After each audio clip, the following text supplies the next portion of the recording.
Hey, welcome back to Case Break Analysis. I'm JT with another Case Break simulation. Today we got 2022 Topps Gold Label Baseball. This will be a fun one, folks, so stick around. And if you're curious, this is the first time on my channel, here's what I do. I'm going to give you information to better inform you on making purchases and buying into breaks. I'm also going to review this product and tell you whether or not I think it's worth buying. And then I'll go over a few other things. Real quick disclaimer. I'm going to give you advice and I'm going to give you a lot of analytics and statistics about this product. I'm even going to run a simulation. If you take my advice and you spend your money, that's on you. I don't take any responsibility for that. But use this advice if you want. Just buy at your own risk. So what is this? Topps Gold Label is kind of, it's been around for a while. It's an interesting take on the Flair showcase from the 90s where it's got these tiered cards, and it's also different photos per tier. They tell you on the card which, they're by class, so they tell you on the card which class it is, 1, 2, or 3, and other than that you really can't tell. The photos there's no difference there's like a profile photo and an action shot, and they really don't give you any indication as to which is which other than the words class 1, class 2, class 3 on the card. Now these are kind of higher end cards, but they're really foil printed on a thin cardstock. So the base set doesn't really have the appeal that like a chrome has because of that higher, kind of that thicker, more smooth feeling chromium style card. This is more of a foil like you'd get in Topps, Series 1, the base set. But it's not a cheap set. It's not a low-end set by any means. It's just in certain cases with the base set, it does feel cheaper, and that's just more of kind of a personal thing than it is a common community problem. So everything about Gold Label kind of screams that this is a great product. They have these framed autographs. The framed autographs, they're heavy. They have, I'm pretty sure it's the exact same design as Transcendent. It's a gold border, gold metal border. I'm not sure if it's aluminum or tin, like really what it is, what type of metal. And maybe it's just a gold foil. It's kind of like a gold plated, gold wrapped metal frame. And so it feels good. It looks good. It's thicker. And it's a higher end product, but sometimes the checklist can be a little dull. I have about 40,000 Jarrell Cotton autographs from his rookie year, and I'm a little disappointed every time I buy Gold Label. However, looking at this checklist and doing the analytics that I typically do, I think you're going to find that this is a great product. Shohei Ohtani actually has the most autographs in this product of all players. So these framed autos that I talked about, again, they're like Transcendent. They're really nice. They're heavy. They feel good. I bought a few Transcendent cards, some base, and they feel exactly the same. So the problem that I find with these gold frames is that they scratch very easily. So if you're someone who likes to get graded cards or get your cards graded, make sure that your breaker or you yourself, if you're opening these, you have your surface completely clear. I'm talking like a speck of dust sliding on that gold frame. It will scratch it. It is insanely sensitive. I have seen 10s, but I've seen very, very, very few.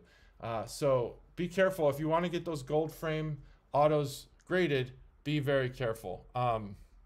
So there's that. So you're going to get 16 boxes per case, and the price of these is not that bad.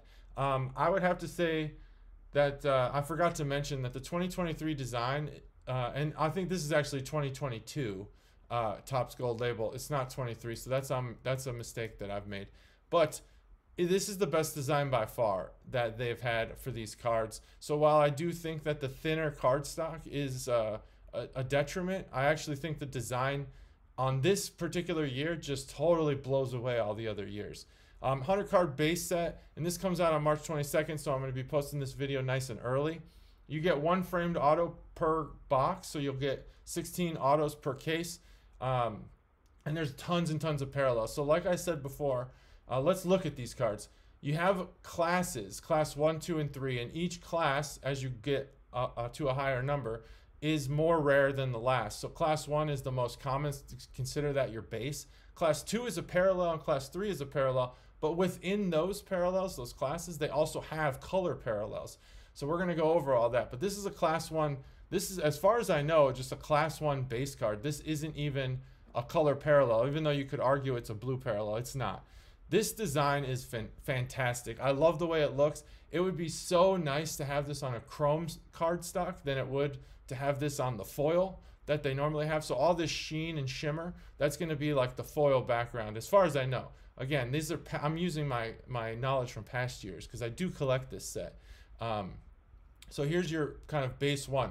Now, this is weird for the advertising documents that Topps put out. Instead of just putting the same player for each class, they give you 3 different players. So I couldn't exactly find this year's or this 2022 release for the same player for Mookie Betts, for example. But these are the color parallels and the classes. So like I said before, there's really not anything that you'd know. The picture isn't more eccentric or more celebratory or something for class 2 and 3, because this is 3, and you could see they actually put the class here. I'll show you on this Mookie Betts. They put it around here. Sometimes it's in the background for some years. Sometimes it's down at the bottom, but it's around the team logo. So this is class 2 and class 3, but also this is a class 2 red parallel, and this is a class 3 gold parallel. So you can see that the white edge is going to be your base, and then that edge is going to be your color. So that's kind of cool. So even though most breakers are right-handed and they're going to push the cards a certain way, you might actually see these borders from when you open the pack. That'll be cool when they fan them out. Sometimes they do that with Bowman and stuff. So this is the breakdown. Again, I don't know how to tell without looking at the actual words what it is.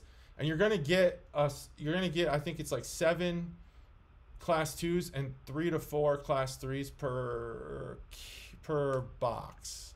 I can't remember. We'll get to it. Yeah, here it is right here. So this my source for this information is Beckett. So I want to make sure that I credit them as my source. So this is kind of, you could think of it, I think they say it's not like Panini Select, but I think you could think of it like that. It's tiers, where I think Select is like press box or whatever, luxury box versus front row versus upper deck, something like that, where you're sitting in different places in the stadium. This is just classes. It's the same 100 players for all 3 of these parallels. It's just different photos. And then I've already explained a lot of this stuff. And then let's see. Additional parallels come in 5 levels. Yeah, we'll get to that. So you're going to get, so the black parallel is the most common. It's not numbered. And you'll get that 1 in every 2 packs. You'll get a class 2 black 1 in every 6 packs and a class 3 black 1 in every 20 packs. The rest of them are numbered. So I was able to figure out from that at least how many black parallels you'll get per box, per case, etc. But I think even just the base class 2 with the white edge, base class 3, I think you're gonna get 7 class 2s and 3 to 4 class 3s per box. Because let me look again. I know I'm bouncing around here. You're gonna get 5 cards per pack, 7 packs per box. So yeah, there's room in there with 35 cards for you to get 7 and 4, and then the rest be all, you know, your auto, your 1 auto, and then your color parallels and such. So like I said, the framed auto in this picture does not do it justice because the framed auto is very shiny. It looks really nice. It's actually just really, really appealing. They're also going to come in these color parallels. So here's your color parallels right here, and they're going to come in those, and the autographs are going to be like, this looks like a sticker, but from the looks of this right here, the autograph does extend past the sticker, so or what would be the sticker. So this looks like an on-card autograph, and I think it does say somewhere on card. The signatures are on card. So there's redemptions in this product for sure. When it's on card, there's always redemptions. So here's your, and there's no classes here. With these autos, here you go. So the border, it just looks really nice. If you haven't seen it, go watch a break from a previous year, and they're gonna have these parallels. There you go. There's what they look like there. So you have your framed autograph blue parallel, your base, and then they have these auric or auric. I can't pronounce this word. I don't exactly know how it's pronounced.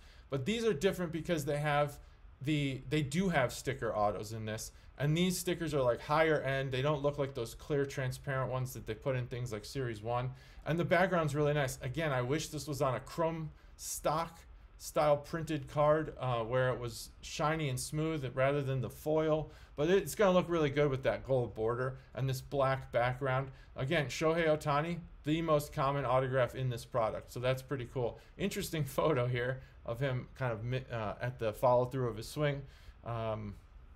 So it's like these are just kind of gold themed, and that's it. I like that black background. I think if you're going to do sticker autos, that's the way to do it. They also have relic cards, and they're not memorabilia cards. They're relic cards because they have gold nuggets in them, and that's cool.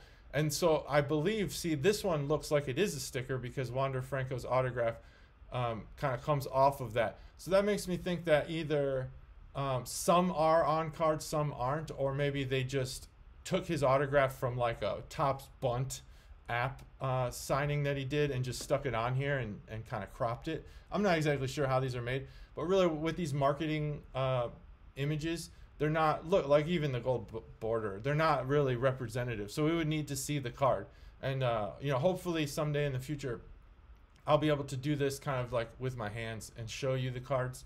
But right now I'm just using their marketing materials. And then there are relic memorabilias for the Hall of Famers. I believe Willie Mays, that legends, maybe not Hall of Famers, but legends. And there's a decent amount of them. Now the cost of this case is $13.99.95 at Steel City. The reason why I use Steel City is because I feel like they do mark up their cases, but they mark them up to a point that's reasonable, that I guess basically if you are a breaker and you get distribution of cases with a price for breakers, your markup as a breaker would probably end up being comparable to what Steel City's charging. Now there are cases where Steel City does go a little crazy, but I'm just going to keep using them because so far it's been good. And so what I want to show you here now is the distribution of what you should pay per team based on what type of card you're hunting for. So obviously most people that are in breaks are looking for the hit, the auto, the memorabilia, something like that, or that gold relic. So what I'm going to do here is I'm going to treat every single card as the same exact value. And I'm going to tell you by print run versus the total number of cards. And then I'm going to tell you the dollar figure that you would pay if you were just paying an equal amount for each auto in this set. So if we look at the number of unique autographs, and this is a number you might get off a checklist website. There's 36 Blue Jays, 31 Yankees, 31 Braves, and you might think this is the order of the teams that I should pay attention to. But if you don't figure out the print run, which I've done for you, so you just watch this channel and I'll figure out the print run, and you actually sort that by print run, the Yankees aren't even top 5. They're way down at number 9 because they have more rare cards, less print run than these other teams. So even though they have 31 unique cards, you might think, oh man, Yankees are a slam dunk guarantee. They're not. They're way, way, way, way less. They're like 2,000 less than the number 2 team. So in order of the number of autographs based on the print run that I've been able to figure out, and I think I figured it out to be about 25 to 2,600 cases of cards, and then I've figured out what print run for the base, the class 2, class 3, all the parallels, and when they're not stated, and then the autographs. So based on that, the Blue Jays have the most autographs by far, thousands more than everyone else. And if you were to pay an equal number per autograph in this whole set, you would want to pay about $110 for the Blue Jays. Now, I know that the autographs aren't all worth the same. You know, Bo Bichette might be worth more than a Byron Buxton. So you would pay automatically, even if it was 1-to-1, you'd pay more for the Blue Jays. I'll get into that team value. I have an algorithm for that. But right now, this is just the distribution. So pay attention to these numbers right here. So here's the teams with the most autographs, and here's the price you should probably pay if all things being equal. There's for the top 10, and I'll go ahead and give you number 11 through 20. There by this row right here is the total number of autographs, and this is the price I'm telling you. Distributed that $13.99 across all these cards. There it is. Now I'll also show you who has the least amount. Now there's some dual teams and there's some defunct teams like the Milwaukee Braves.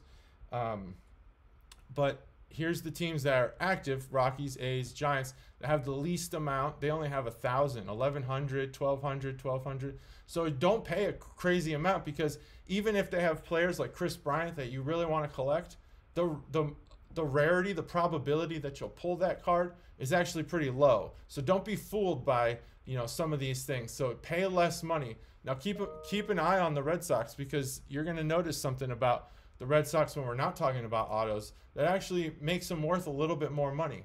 So if we talk about memorabilia cards, let's look at who has the most unique ones. There's the Red Sox. They have the most unique, but we don't want to sort by unique because we want to sort by print run, which I've figured out. So here it is by print run, and it's pretty similar to by unique.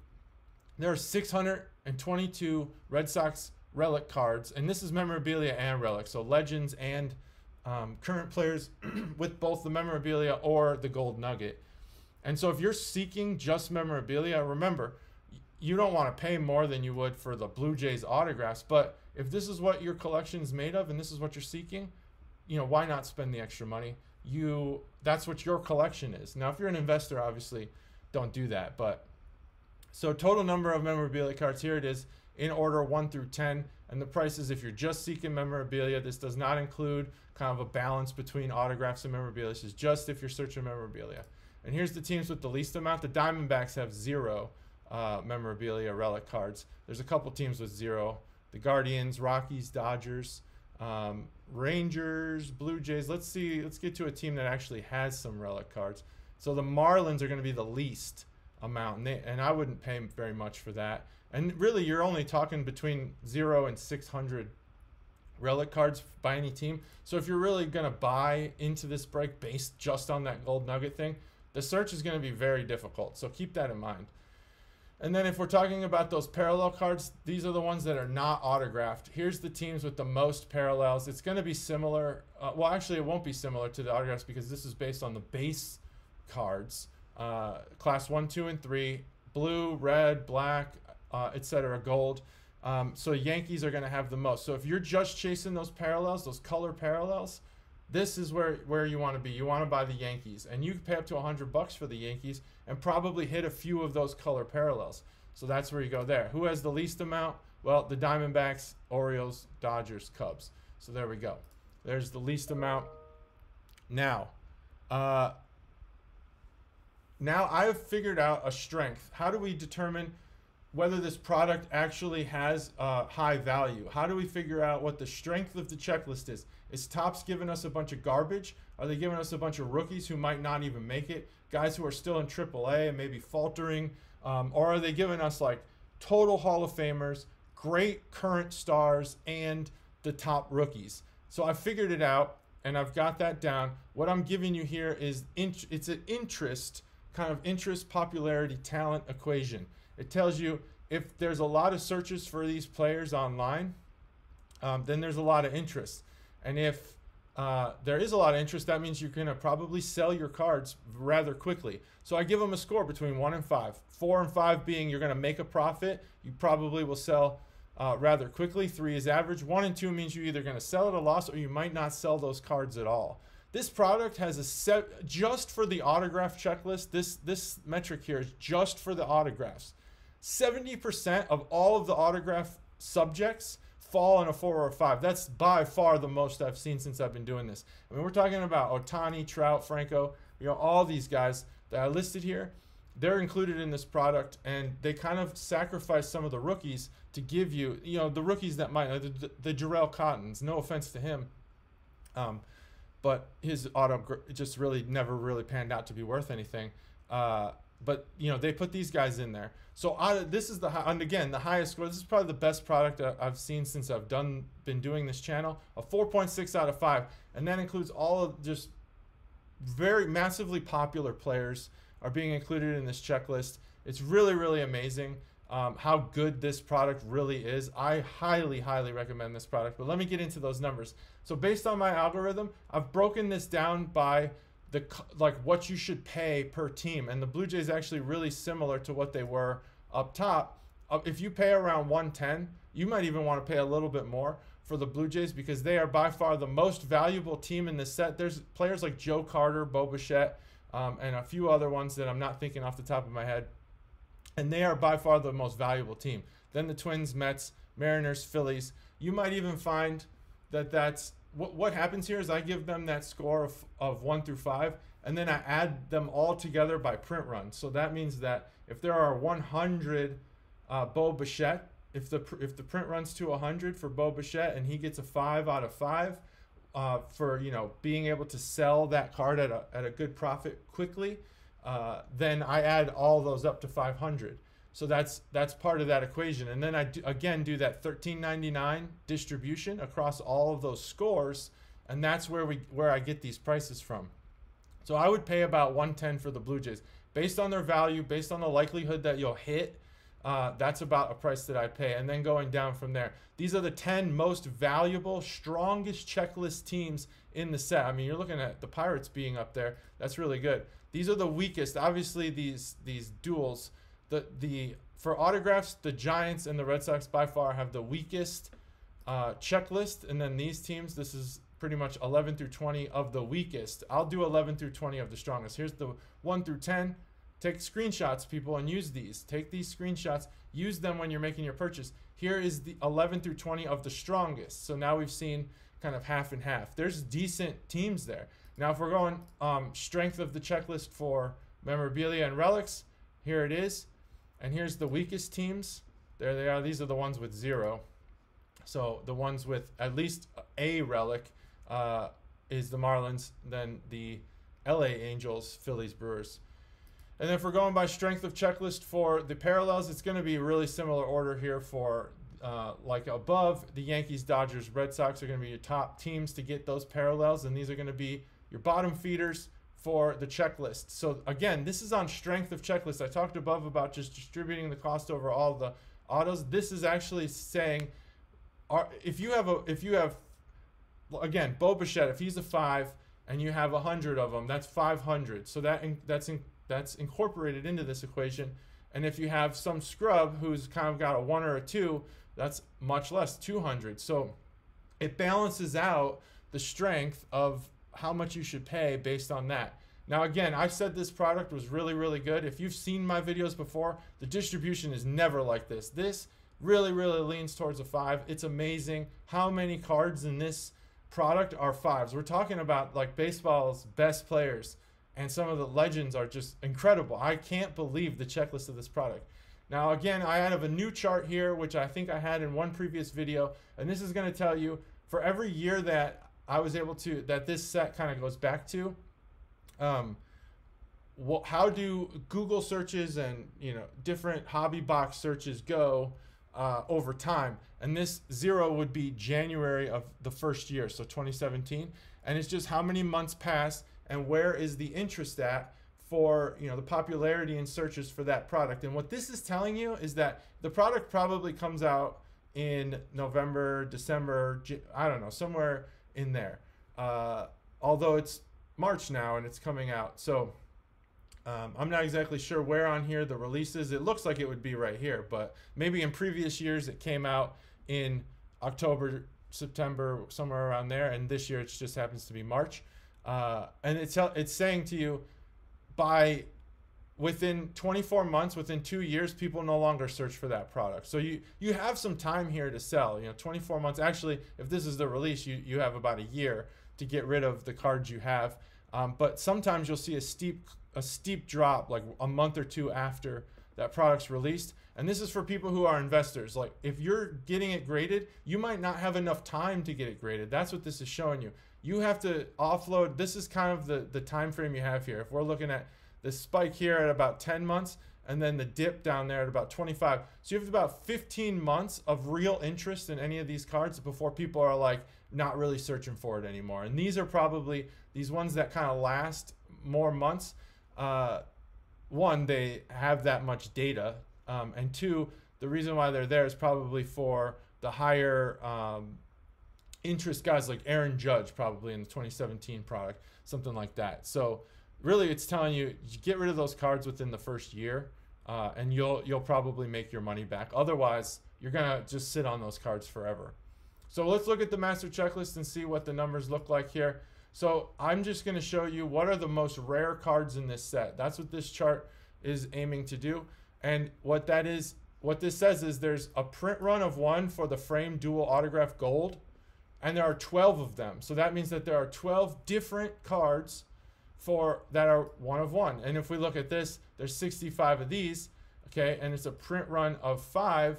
So we're looking at 13 different cards for the frame dual autograph black. And that's what this shows. So I have it in order of the number of cards that exist. And what that's telling you then is this is not by player or individual card. It's saying that a frame dual auto black of one of that has a print run to 5 is actually harder to acquire than a framed autograph gold numbered to 1.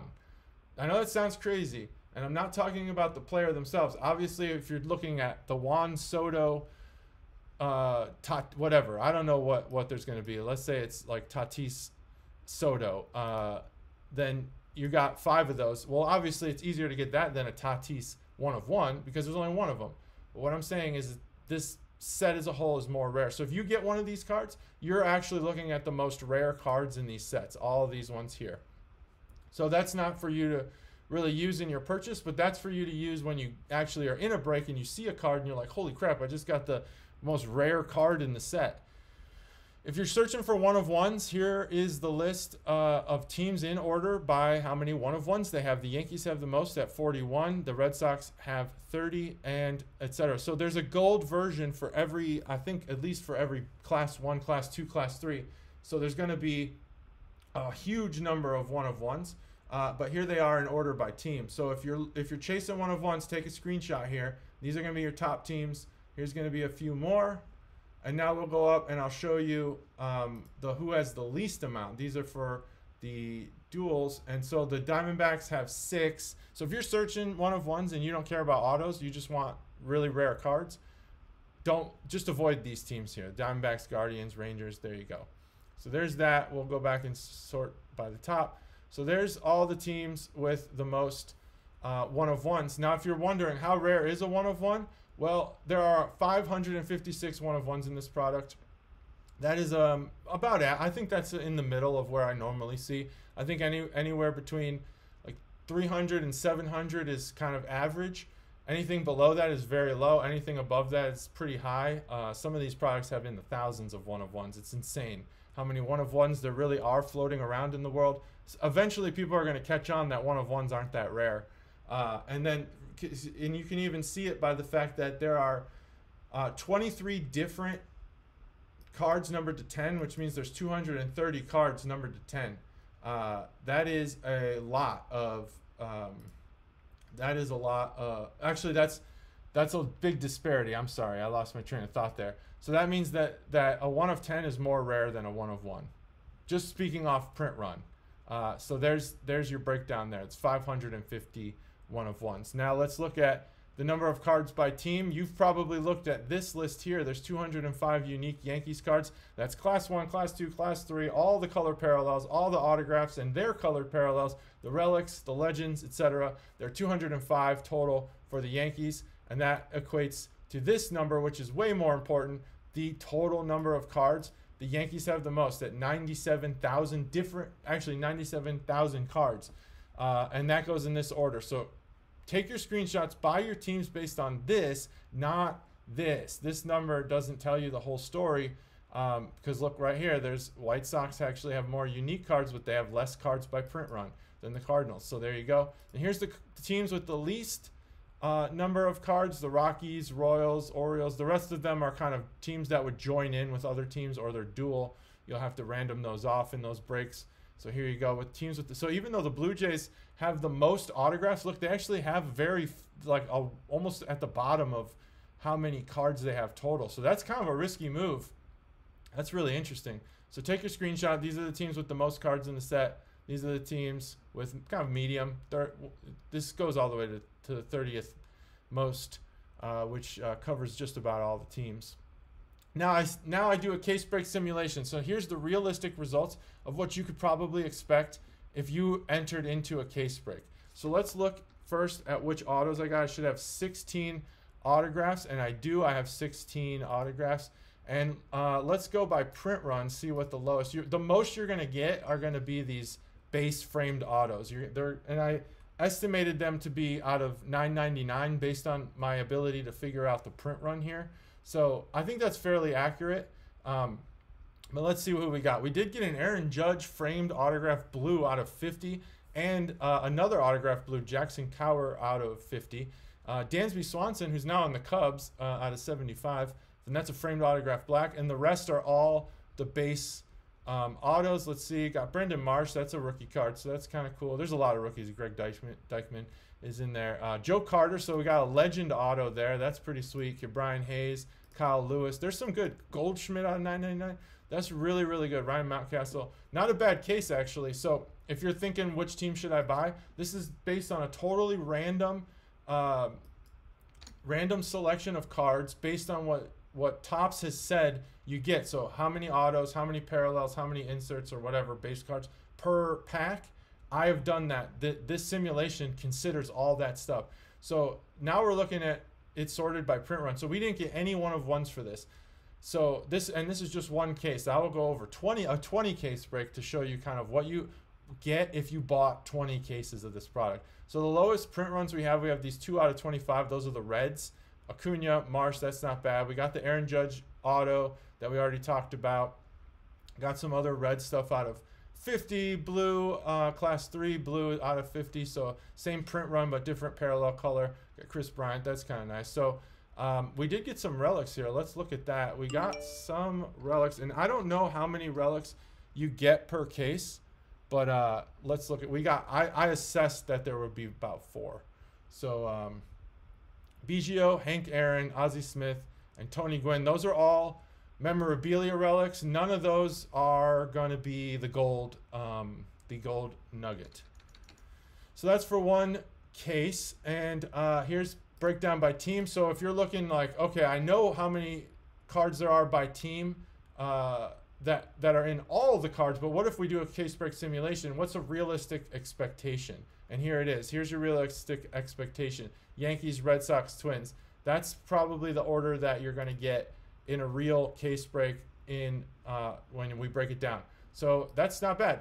It's kind of matches, kind of doesn't match the other stuff. Now for 20 cases, let's talk about how the team distribution is by 20 cases. So I do that one case break simulation, but I actually simulate 20 case breaks, and then I aggregate them together. And this smooths out all the anomalies. So if you do 20 cases, if you buy 20 cases, you should expect to have around 923 Yankees, 749 Dodgers. That's how you read into this. And here's your teams by the top in 20 cases, and this is like what you really, really should expect in these case breaks. I also got some of these defunct teams and the old teams, teams that have moved, and then here's the lowest number by team. So there you go. Use that. That is more accurate than just making assumptions based on the checklist, because that's an actual random simulation. Okay, so after buying 20 cases of this product, I only got 2 1-of-1s. So that kind of shows you that maybe 500 1-of-1s isn't as common as we thought, because I only got 2 of them. And that's for the Red Sox and the Orioles. So if you're looking to chase those 1-of-1s, I showed you before which teams have the most. This actually, in the 20 cases that I randomly selected cards to, these are the teams that I actually got them for. We can even go to 5, which is the next lowest print run, and we only got 3 of those. And then I think the next after that is 10, and there's actually very few 1-of-10s, so it looks like I didn't get any of those. So there you go there. For 1-of-1s, it's pretty much a very low stock there. Number of cards by card type. So we're looking autos, memorabilia, parallels. Of 16 per case for 20 cases, I got the most Blue Jays, which makes sense. That's the most in the product. Then the Cubs, which actually were like way down the list. So I got 24 of those. So that's what happens with these realistic simulations, is things start to kind of tell you a little story about what you should get and what you might not get. Now, who did I get the least from? I got from at least teams that exist: the Giants, the Guardians, the Red Sox. So I did get, it looks like I got an auto for every team except the ones that don't exist anymore. So that's not bad. But again, if you're only getting into one case break, I would keep it to the things where you have higher probability. If you don't, then you're gambling, and gambling can be dangerous. So for memorabilia, I did get, and I assessed probably about 4 per case. So I did get a bunch of Astros and Orioles. That's cool. And here's the teams with the least amount. There they are. Here's teams with none. And then the parallels, I did get a ton of parallels. Yankees 173. So this kind of matches, this order matches what the checklist shows. So there you go there. Now, my overall rating of this product, let me see if I can scrunch this window a little bit so you can see it. A total surprise. Topps Gold label is amazing. I would buy this product. I will buy this product. The checklist is what I'm calling masterful. I think it's wonderful. So the checklist for autos is great. The total checklist with parallels and memorabilia is great. The legends are awesome. The relics are cool. This card is the best design ever. The only thing that I think could improve it is if you put it on chrome. And the gold frames, they're hard to get decent grades on, but obviously they feel higher end. And so I think this product is worth buying across the board. Casual collectors, yes, buy it. The slab people, I'm saying don't buy. But if you trust yourself or your breaker to not scratch those frames, go ahead and buy in. But I'm saying nope, this is not for the grading class of people. And plus, the base cards, they don't become really iconic. It's not like Chrome or Finest, things like that, where you remember those rookie cards for a long time. Investors, yes, buy into this. You're going to get something probably that has appeal to somebody. Set builders, obviously, class 1, 2, and 3, you're going to have fun building that. I wouldn't get into breaks if you're a set builder because you're not going to get a lot of variation.